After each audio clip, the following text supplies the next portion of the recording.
Сәлеметсіздер ме? Менің арнама қош келдіңіздер. Бүгін мен сіздерге ұлттық ойындар негізінде сабақта қолданылатын түрлі ойын әрекеттерімен, яғни ойын түрлерімен таныстыратын боламын.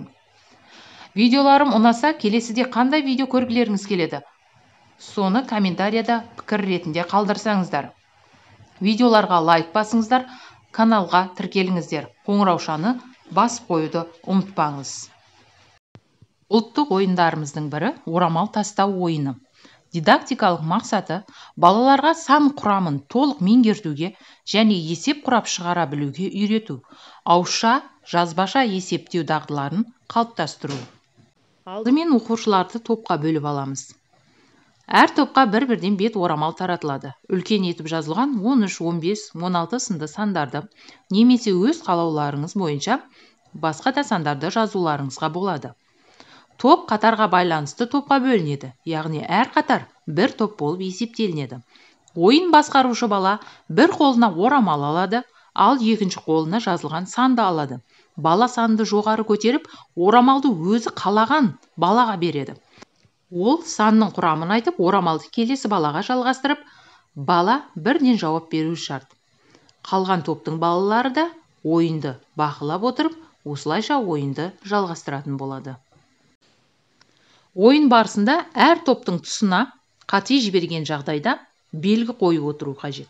Нәтижесі сол арқылы анықталады.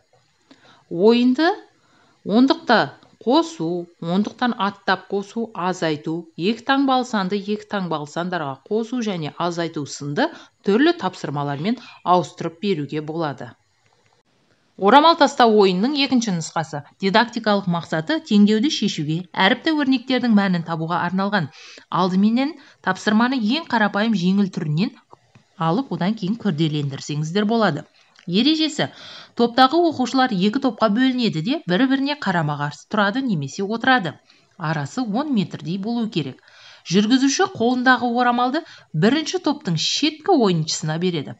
Ол ойыншы қарсыласына теңдеу немесе әріпті өрнек жасырады.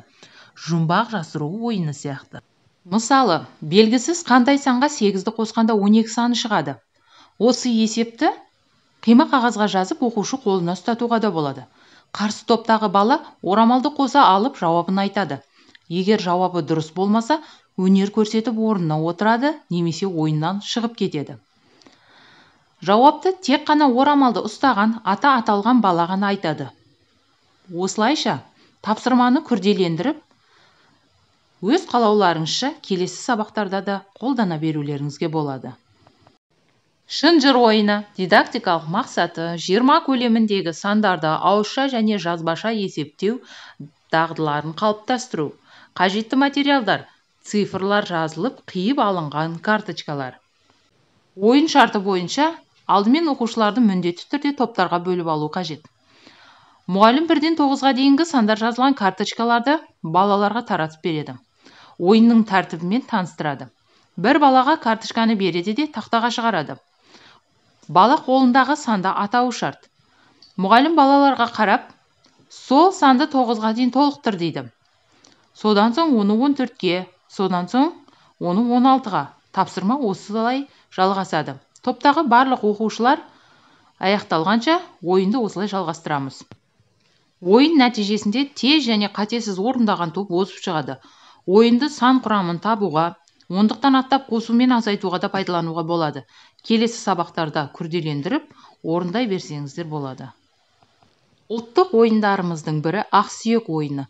Дидактикалық мақсаты белгісіз санды табуға, өрнектің мәнін табуға, жасырынып тұрған санды тауып, жаттауға арналған ойын. Қажетті құралдар: белгісіз санды табуға арналған кесте, әріпті өрнектер мен теңдеулер. Ойын мазмұны бойынша ойынға топ толық қатысады. Кестедегі белгісіз сандардың орнына ақсүйекті қылып жатыр. Кім дұрыс шығарса, сол табады. Дұрыс шығара алмаса, оны көрмей аттап кеткен болады.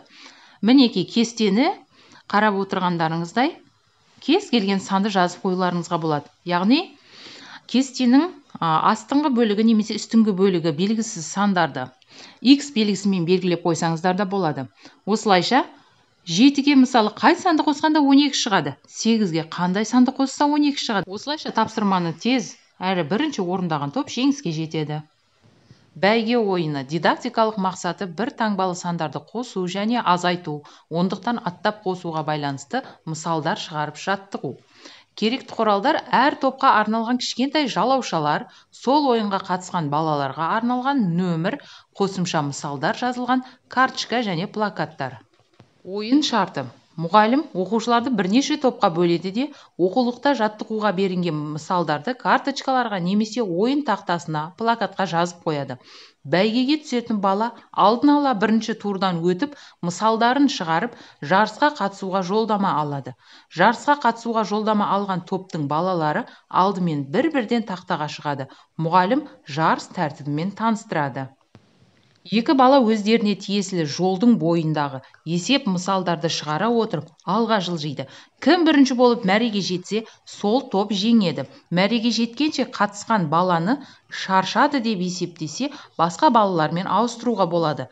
Қалған топтың балалары жанкүйерлер болып отырады. Ойынды күрделендіріп, келесі сабақта да қолдана беруге болады. Сақина салмақ ойыны дидактикалық мақсаты оқулықты пысықтауға арналған, бағандағы мысалдарды ауызша немесе жазбаша орындап жаттығу кезінде пайдаланады. Жарыса отырып жылдам есептеуге жаттығады. Керекті құралдар топ санына байланысты 2 немесе 3 сақина, не оның орнына құрт, кәмпит, түйме, тағы басқа заттарды қолдана беруге болады. Әр қатарға бір-бір сақинадан болса, ойын тез жүреді. Ойын шарты. Топтағы балалар 2 немесе 3 топқа бөлінеді. Сыныпта неше қатар, яғни парта болса, сонша топ болады. Әр топқа бір-бір сақина береді. Тақтаға топ санына байланысты баған түрінде мысалдар жазып қойылады. Әрбір қатар мысалдары топқа бөлініп беріледі. Мұғалімнің командасы бойынша қолында сақинасы бар ойын бастаушылар бірінші мысалды шығарып, ойынды жалғастырады. Ойын үнсіз жалғасады. Ойынды қай топ бірінші аяқтаса және дұрыс орындаса, сол топтың балалары ұтады. Бағалауға да болады. Ойын бірдей уақытта басталып, бірдей мезгілде 3 топпен бірдей аяқталуы да мүмкін. Онда шығарылған мысалдың дұрыстығы ескеріледі.